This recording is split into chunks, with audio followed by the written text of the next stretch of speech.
Hello student, स्वागत है आप सभी का अपने YouTube channel bio study point पे। हम लोग इकोसिस्टम को पढ़ रहे थे और इकोसिस्टम में हमने प्रोडक्टिविटी को पढ़ लिया था। उसके बाद डिकम्पोजिशन के प्रोसेस को हमने पढ़ लिया था। और अब हम यहाँ पे एनर्जी फ्लो के बारे में पढ़ेंगे। चलिए, एनर्जी फ्लो क्या होता है आप जानते हैं। किसी भी इकोसिस्टम में जो ऑर्गेनिज्म होते हैं उसमें कुछ ऑर्गेनिज्म तो फूड खुद सिंथेसाइज करते हैं और कुछ ऑर्गेनिज्म फूड के लिए अदर पर डिपेंड होता है। ये दोनों प्रकार के ऑर्गेनिज्म इकोसिस्टम में पाए जाते हैं। तो इस तरह से एक ऑर्गेनिज्म भोजन के लिए दूसरे पर डिपेंड रहेगा, जिससे अगर भोजन के लिए वो उस पर डिपेंड है तो उसकी बॉडी में या उससे जो एनर्जी प्राप्त होगी वो किसको प्राप्त होगी? हेटेरोट्रॉप्स को। यहाँ पे आप देखोगे क्या क्या होता है in the ecosystem. The main source of energy solar energy. यहाँ पे मेन सोर्स ऑफ एनर्जी क्या होता है? Solar energy. लेकिन यहाँ पर आप देखो कि जो डीप हाइड्रोथर्मल इकोसिस्टम होता है उसमें एनर्जी का सोर्स सोलर एनर्जी नहीं होता है, ऐसा एनसीईआरटी ने मेंशन किया है। तो उस चीज़ को भी आप देख लेंगे। तो सोलर एनर्जी जो है वो मैक्सिमम हर प्रकार के इकोसिस्टम में मेन सोर्स ऑफ एनर्जी होता है। Of the incident solar radiation, less than 50% of it is photosynthetically active radiation, जिसको पार कहता है। मतलब यहाँ पे क्या होगा कि जो टोटल रेडिएशन आता है उसका 50% से भी कम जो रेडिएशन है वही फोटोसिंथेटिकली एक्टिव रेडिएशन होता है, जिसको पार कहता है। और उसमें से भी केवल 2 से 10% ही ग्रीन प्लांट के द्वारा फोटोसिंथेसिस की प्रक्रिया में ट्रैप किया जाता है। मतलब इस चीज को आप समझेंगे, plant capture only 2 to 10% of the power. यानी जो फोटोसिंथेटिकली एक्टिव रेडिएशन आता है सनलाइट से, जो कितना होता है टोटल रेडिएशन का 50% से भी कम होता है। और उस पार का भी 2 से 10% भाग ही प्लांट क्या करता है? कैप्चर करता है। And this amount of energy sustain the entire living world. और यही जो अमाउंट है एनर्जी का 2 से 10%, यही एनर्जी क्या होता है? इंटायर लिविंग वर्ल्ड को मिलता है। चलिए अब हम बात करते हैं, यहाँ पर एक डायग्राम के थ्रू देखते हैं। यहाँ सन है और सन से लाइट पड़ेगी तो ग्रीन प्लांट क्या बनाएंगे? फूड बनाएंगे। और फूड पर कौन डिपेंड रहेगा? ये फूड ट्रांसफर होगा किसके पास? कंज्यूमर्स के पास।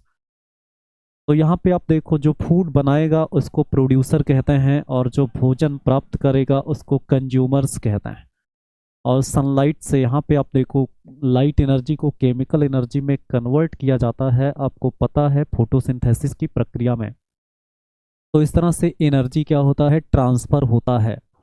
तो एनर्जी बनाया जाता है प्रोड्यूसर के द्वारा और बना करके उसको ट्रांसफर कर दिया जाता है कंज्यूमर्स तक। जो है कंज्यूमर्स के भी अलग अलग लेबल्स होते हैं, आप लोग जानते हैं इकोसिस्टम में। देखिए यहाँ पे transfer of energy in ecosystem is always unidirectional. यहाँ पे इकोसिस्टम में जो एनर्जी का ट्रांसफर है वो हमेशा यूनी डायरेक्शनल ही होता है। मतलब ये होगा कि एनर्जी जो है प्रोड्यूसर के द्वारा ट्रैप की जाती है और प्रोड्यूसर की जो एनर्जी है वो किसके पास जाएगी? प्राइमरी कंज्यूमर के पास। प्राइमरी कंज्यूमर की जो एनर्जी है या इसकी बॉडी से जो एनर्जी है वो सेकेंडरी कंज्यूमर में जाएगी। सेकेंडरी कंज्यूमर से फिर एनर्जी कहाँ पर ट्रांसफ़र होगी? टॉप कंज्यूमर में। तो इस तरह से ये यूनी डायरेक्शनल फ्लो होता है। और ये एनर्जी कैसे जो है फ्लो होती है इकोसिस्टम में, आप क्या कहोगे? आप कहोगे कि इकोसिस्टम में जो ऑर्गेनिज्म होते हैं वो ऑर्गेनिज्म क्या होते हैं? भोजन के लिए एक दूसरे पर डिपेंड होते हैं। और इस तरह से क्या बनता है? फूड चेन बनता है। अब फूड चेन भी कभी इंटरलिंक्ड होंगे तो फूड वेब भी बनता है। तो फूड चेन और फूड वेब के थ्रू ही एनर्जी का ट्रांसफ़र एक ट्रैफिक लेवल से दूसरे ट्रैफिक लेवल, या आप कहोगे एक प्रकार के ऑर्गेनिज्म से दूसरे ऑर्गेनिज्म में ट्रांसफ़र होता है। तो यहाँ पे आपको फूड चेन और फूड वेब पढ़ना है। देखो फूड चेन क्या होता है? Transfer of food energy from producer to tertiary और top consumer by eating and being eaten, known as food chain. मतलब क्या होगा कि जब एक कंज्यूमर, आप देखो प्रोड्यूसर से एनर्जी किस में जाएगी, प्राइमरी कंज्यूमर में, क्योंकि प्राइमरी कंज्यूमर प्रोड्यूसर पर भोजन के लिए डिपेंड होता है, और प्राइमरी कंज्यूमर पर भोजन के लिए सेकेंडरी कंज्यूमर डिपेंड होता है, और सेकेंडरी पर कौन डिपेंड होता है, टर्सरी कंज्यूमर। तो इस तरह से जो चेन बनता है फूड के ट्रांसफ़र का या फूड एनर्जी के ट्रांसफ़र का, उसको फूड चेन कहता है। देखो अब जो फूड चेन होता है इकोसिस्टम में वो दो प्रकार का होता है। पहला इसमें क्या, ग्रेजिंग फूड चेन होता है। ग्रेजिंग फूड चेन मतलब ऐसा फूड चेन जो प्रोड्यूसर से स्टार्ट होता है या ग्रीन प्लांट से स्टार्ट होता है। यहाँ पे देखो this type of food chain start from green plants.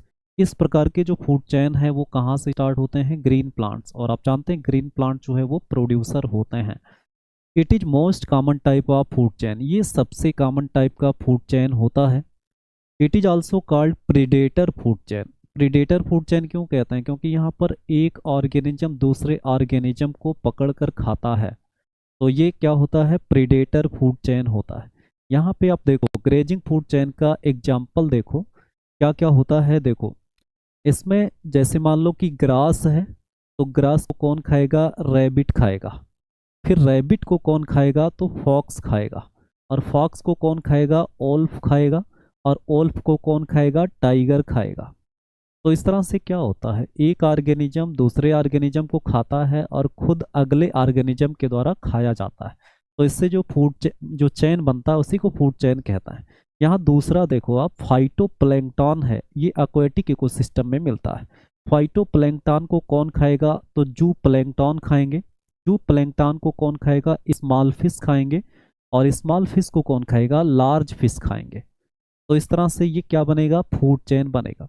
अब आप देखो ये टर्सरी और टॉप कंज्यूमर हैं, क्या इनको कोई खाने वाला नहीं होगा, तो आप क्या कहोगे, इनकी जब डेथ होती है तो इनकी बॉडी क्या होती है, डिकम्पोज होती है।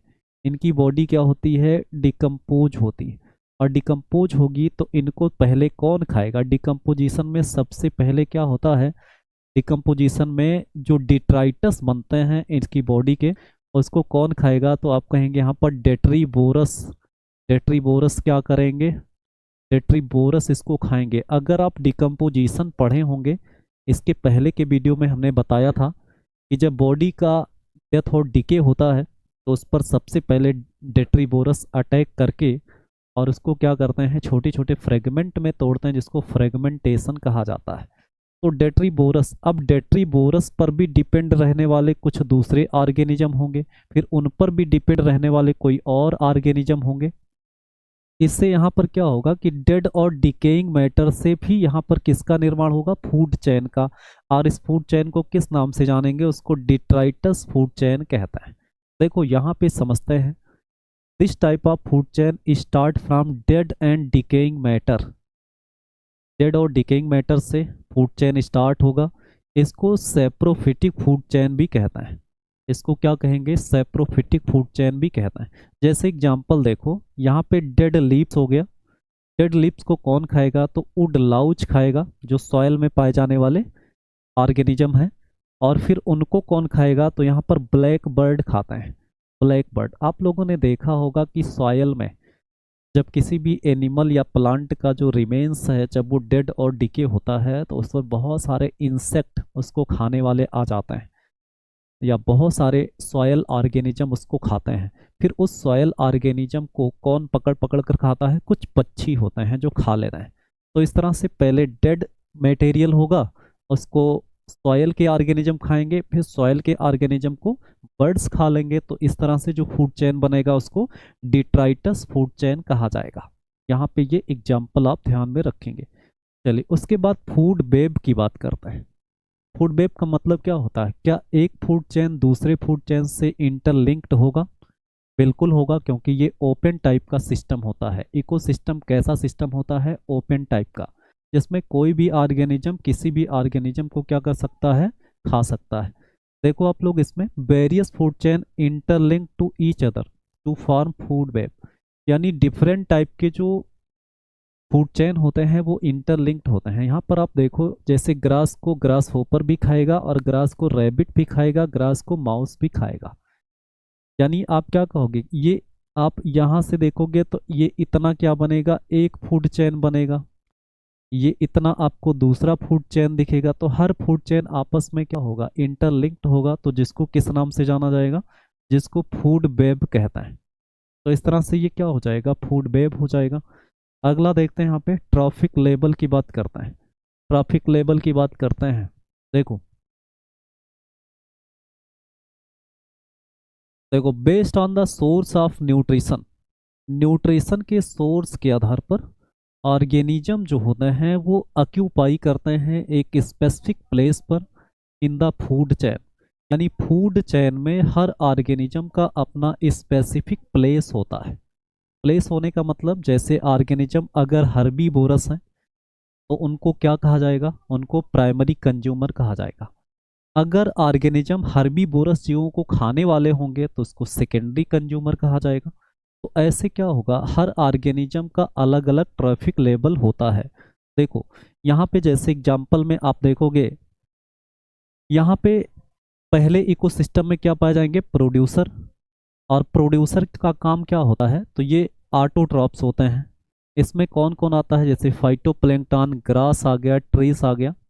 और इनको जो है फूड चेन में किस लेवल पर रखा जाएगा, तो ये फर्स्ट ट्रॉफिक लेवल है। क्योंकि शुरुआत तो एनर्जी का फॉर्मेशन इन्हीं से होता है, सनलाइट को ट्रैप करके। तो ये प्लांट्स हो जाएंगे।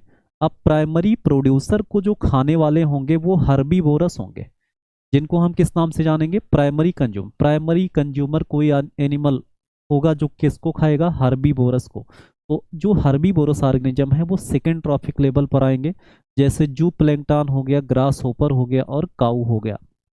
ऐसे आप देखो, प्राइमरी कंज्यूमर को खाने वाले जो होंगे वो सेकेंडरी कंज्यूमर होंगे, और इनको थर्ड ट्रॉफिक लेवल कहेंगे। और ये क्या होते हैं, कार्निवोरस होते हैं। जैसे इसमें बर्ड्स आते हैं, फिशेस आते हैं, ओल्फ आता है। टर्सेरी कंज्यूमर की बात करें तो सेकेंडरी कंज्यूमर को खाने वाले टर्सेरी कंज्यूमर होंगे। तो इनको किस नाम से जाना जाएगा, फोर्थ ट्रॉफिक लेवल, जिसको टॉप कार्निवोर कहता है। और इसमें मैन और लायन आते हैं। तो इस तरह से ये डायग्रामेटिक रिप्रेजेंटेशन है किसका, इकोसिस्टम में ट्रैफिक लेवल का। तो ट्रैफिक लेवल को भी आपको ध्यान में रखना है। उसके बाद एक टर्म आता है स्टैंडिंग क्रॉप। स्टैंडिंग क्रॉप क्या होता है, स्टैंडिंग मतलब जो क्रॉप बिल्कुल तैयार हो किसी इकोसिस्टम में। और वो क्रॉप क्या होता है, क्रॉप में क्या होता है, जितने भी लिविंग मटेरियल किसी टाइम पर उस इकोसिस्टम में पाए जाते हैं, उन सारे मटेरियल, उन सारे लिविंग ऑर्गेनिज्म को, चाहे नंबर की बात करें चाहे उसके बायोमास की बात करें, उन टोटल को उस समय का इकोसिस्टम का क्या कहेंगे, स्टैंडिंग क्रॉप कहेंगे। यहाँ पे देखो, the amount of living material present in an ecosystem at any time known as standing crop. किसी भी इकोसिस्टम में जो लिविंग मटेरियल का अमाउंट है जो किसी निश्चित टाइम में पाया जाता है, उसे इस इकोसिस्टम का क्या कहते हैं, स्टैंडिंग क्रॉप कहते हैं। अगर स्टैंडिंग क्रॉप को मेजर किया जाएगा किसके आधार पर, वेट के आधार पर, तो उसको किस नाम से जानेंगे, बायोमास के नाम से जानते हैं।